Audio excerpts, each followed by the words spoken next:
Your womb is dead, Jen. So take my broken one. Those were the exact words my sister Michelle whispered to me as she shoved her suffocating 10-year-old son into my arms. She did not scream for help. She did not cry. She just stood there in the middle of my emergency room, looking annoyed that her dying child was making her late for a flight. Tyler's face was turning blue. He was wheezing like a machine breaking down. Michelle just dropped a black trash bag of dirty clothes on the counter between us. I am doing you a favor, she said, checking her diamond watch. Just do not let him die. It looks bad for my image. And just like that, she spun around on her heels and walked out the automatic doors, leaving me with a child she never wanted and a mess I promised myself I would fix. 3 days later, I stood at the hospital pharmacy counter, holding a bottle of albuterol for Tyler.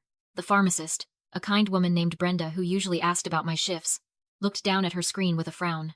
I am sorry, Jennifer. It says declined. My stomach dropped. Try it again, please. It is payday. She swiped. The machine beeped that harsh, rejecting tone. Declined. Do you have another card? I pulled out my backup debit card. Declined. I stepped out of line, my hands shaking, and dialed my bank. I expected a glitch. Instead, I got a fraud prevention officer. Miss Cassidy. The voice on the other end was dry, clinical. We need to verify some recent activity. Did you authorize a $5,000 cash advance at the Bellagio in Las Vegas yesterday? Or 3 separate payday loans taken out online using your social security number on Christmas Eve? The floor seemed to tilt beneath my feet. Las Vegas. That was where Michelle's flight was headed.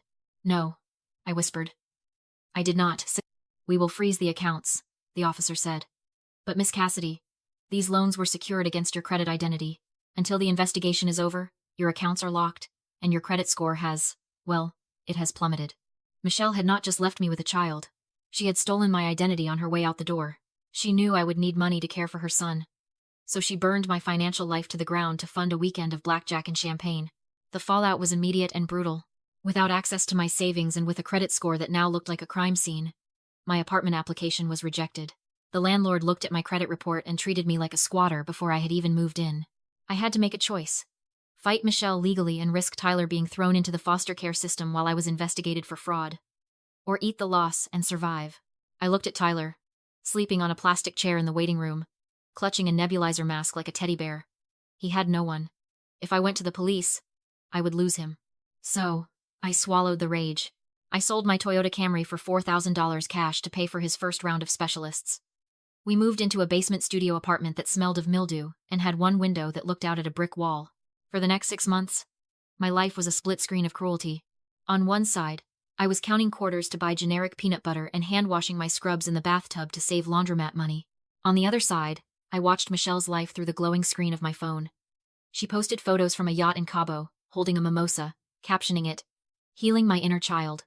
Self-care." She was wearing the sunglasses I bought her for her birthday. She was living on the $15,000 she stole from her son's survival fund.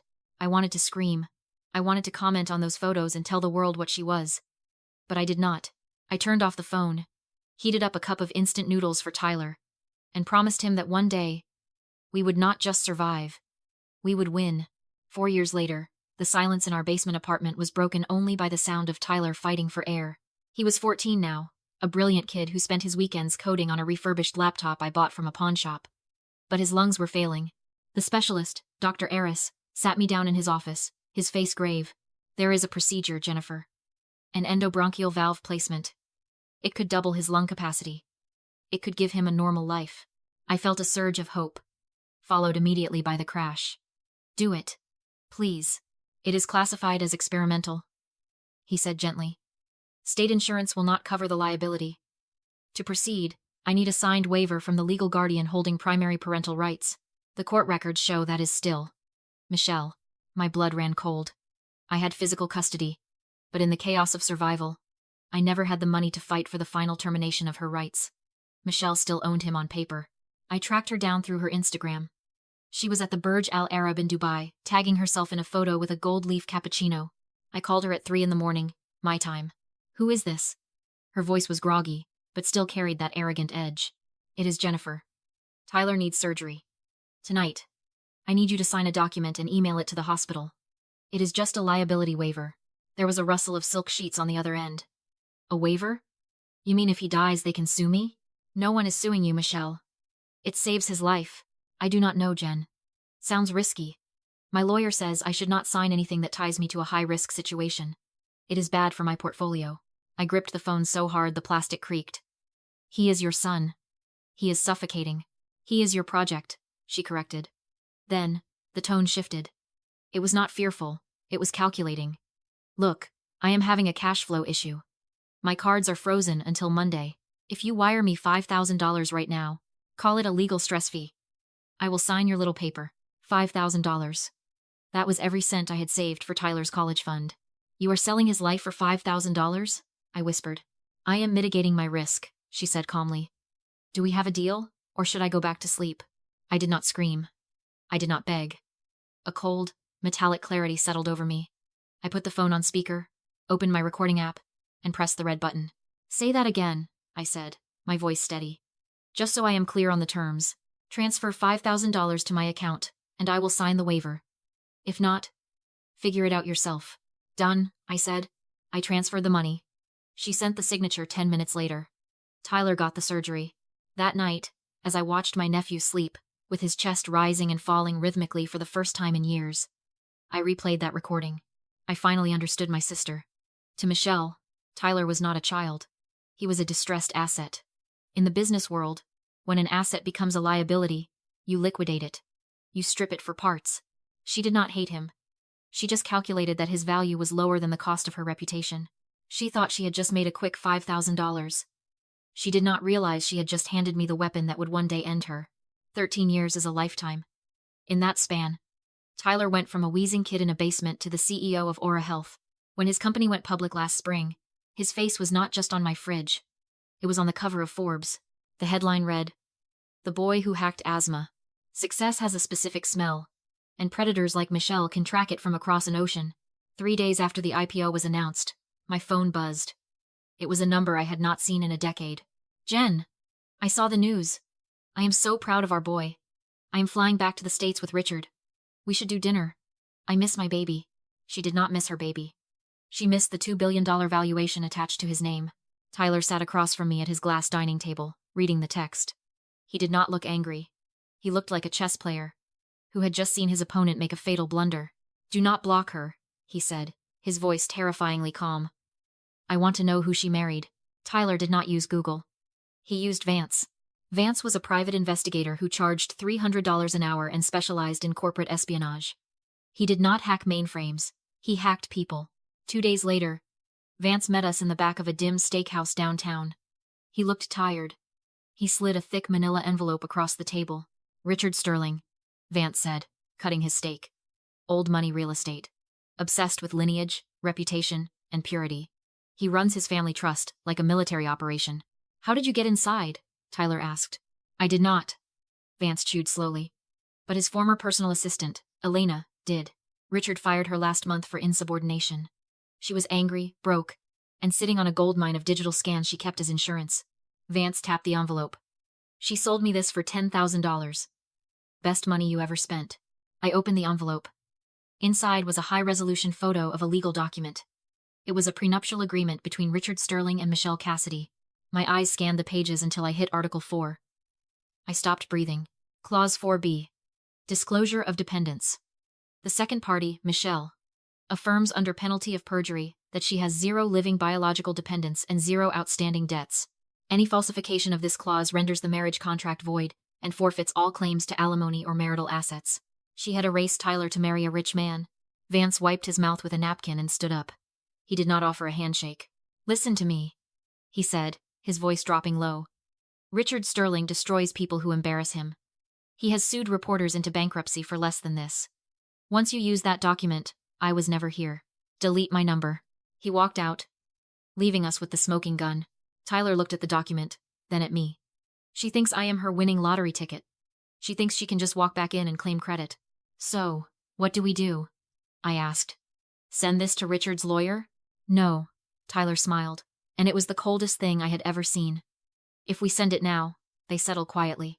She gets a payout to go away. I want her to lose everything. Publicly. He pulled out his phone and opened his wedding guest list. We are going to invite them, he said. VIP access. Front row seats. Let us give Richard the show he deserves. We ordered the gold embossed invitations the next morning. We were not building a bridge. We were building a trap. The wedding was a masterpiece of expensive taste and cheap lies. The Sterling Vineyard in Napa Valley looked like a movie set. White roses cascaded from every archway. A string quartet played softly in the corner, and there was Michelle, standing at the head table in a cream-colored silk gown that cost more than the first car I sold to buy Tyler's medicine. She looked radiant. She also looked like a woman who believed her own con. When the time came for toasts, Michelle did not wait to be announced. She tapped her champagne flute with a silver fork, the sound ringing out like a warning bell. She grabbed the microphone, her eyes glistening with practiced tears. "I know many of you are surprised to see my son, Tyler, here today," she began, her voice trembling just enough to sound fragile. She placed a hand on Richard's shoulder. Richard beamed, the proud patriarch of a suddenly complete family. 17 years ago, Michelle continued, wiping a stray tear, I made the hardest decision a mother can make. I was destitute. I was broken, and I knew that to give Tyler the life he deserved, I had to let him go. I sent him to my sister, not because I did not want him, but because I loved him too much to let him starve with me. I cried every single night. The room let out a collective, sympathetic sigh. A woman at the next table dabbed her eyes with a napkin. It was a perfect performance. She had turned her abandonment into martyrdom. Tyler stood up. He did not shove his chair back. He did not throw a drink. He simply stood, buttoned his suit jacket, and walked toward the stage. The room went quiet, expecting a son's tearful tribute. "Thank you, Michelle," Tyler said, taking the microphone from her hand. His voice was warm, but his eyes were dead. "That was a beautiful story. But since we are celebrating unions today, I think we should celebrate the truth." He pulled his smartphone from his pocket. "I did not bring a physical gift," Tyler said, turning to Richard. "But I prepared a digital one." He tapped his screen. Behind the head table, the massive 20-foot LED wall which had been displaying a slideshow of Michelle and Richard's engagement photos flickered. The image dissolved. A screen mirroring icon appeared, followed by a stark, black audio player interface. "Let us listen to the unedited version of that sacrifice," Tyler said. He pressed play. My voice came through the speakers first, desperate and tinny. "He is your son. He is suffocating." Then, Michelle's voice boomed through the vineyard. Crisp, arrogant, and unmistakably hers. "I am not signing a waiver that could get me sued if he dies on the table. Unless you make it worth my risk. Transfer $5,000 as a stress fee, and I will sign." The silence that followed was absolute. It was not just quiet. It was a vacuum. The woman who had been dabbing her eyes froze, the napkin halfway to her face. Michelle went pale. She reached for the microphone, but Tyler stepped out of reach. He swiped left on his phone. The screen changed. A police report from the year 2005 filled the wall. "This is the police report from when my mother stole my aunt's identity to fund a vacation to Cabo," Tyler narrated calmly. "She did not leave because she was destitute. She left because she wanted to party." Richard was staring at the screen, his mouth slightly open. He looked at Michelle, confusion warring with horror. "But this," Tyler said, swiping one last time, "is for you, Richard." The screen displayed a high-resolution scan of a legal document. It zoomed in on a specific paragraph highlighted in red. Prenuptial Agreement. Article 4. Section B. Failure to disclose any living biological dependents, outstanding debts, or criminal history by the second party shall constitute material fraud.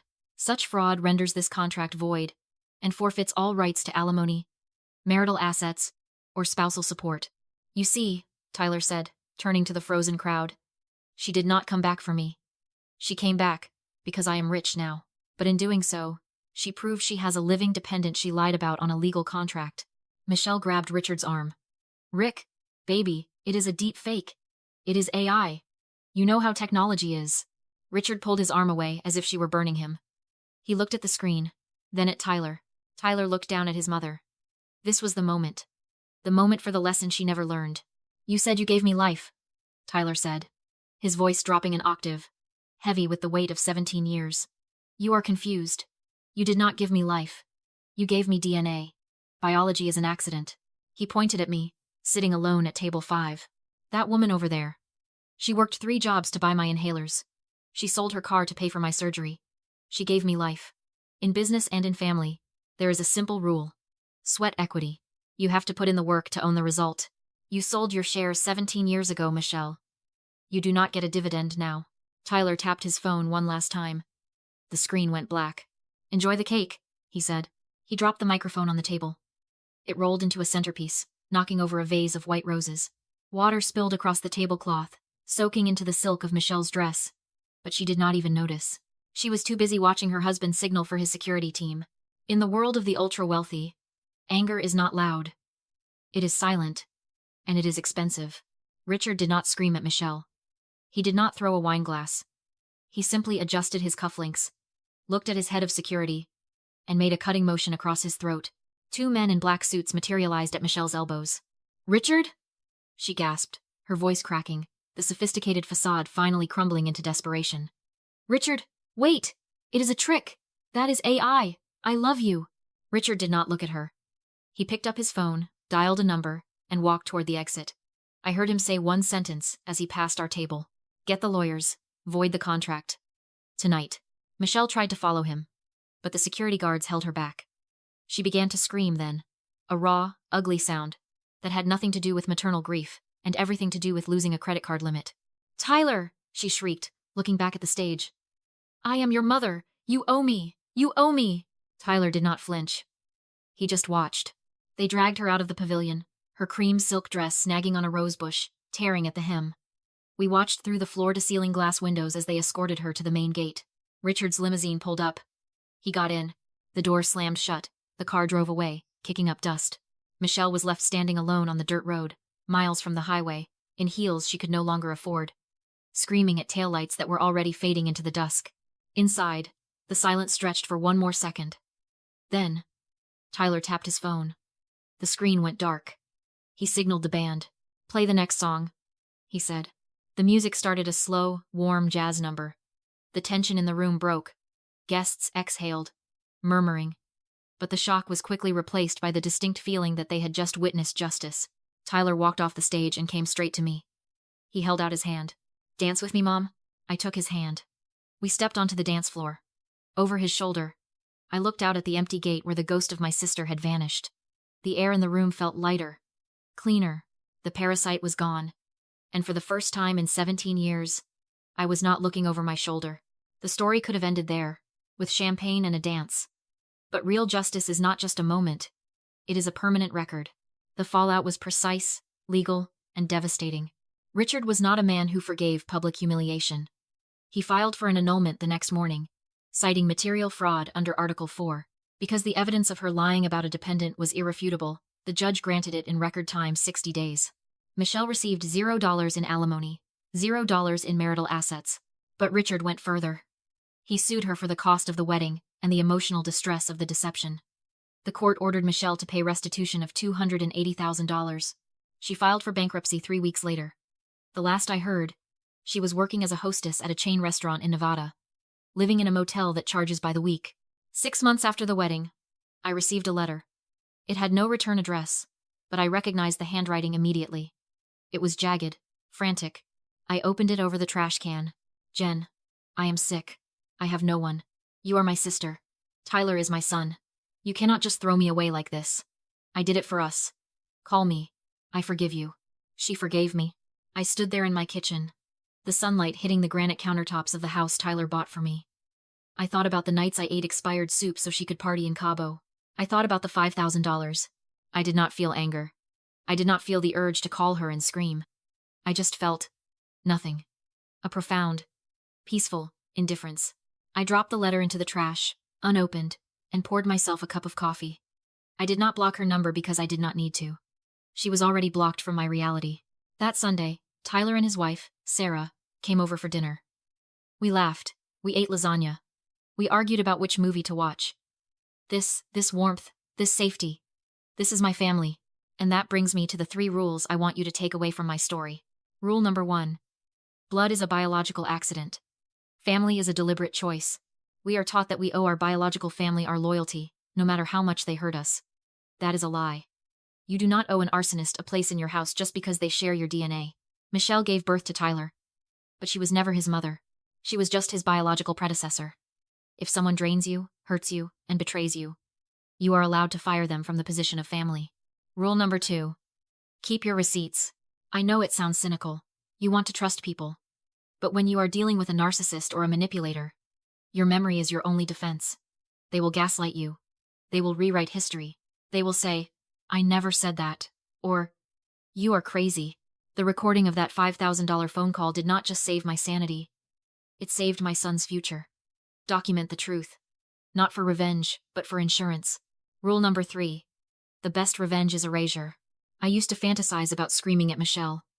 I thought I wanted her to feel my pain. But I realized that for a person like her, hatred is still attention. It is still fuel. The punishment that destroyed her was not the lawsuit or the divorce. It was the moment Tyler turned off the screen and went back to dancing. It was the moment we stopped looking at her. We did not destroy her life. We simply removed ourselves from it. And without us to feed on, she starved. So, I want to ask you, who are you carrying that you need to put down? Is there a Michelle in your life? Someone who demands your loyalty but gives you nothing but pain? Tell me your story in the comments below. I read every single one. And remember, you are not alone, and you are not a bad person for choosing to save yourself. I am Jennifer. I am a mother, and I am finally free.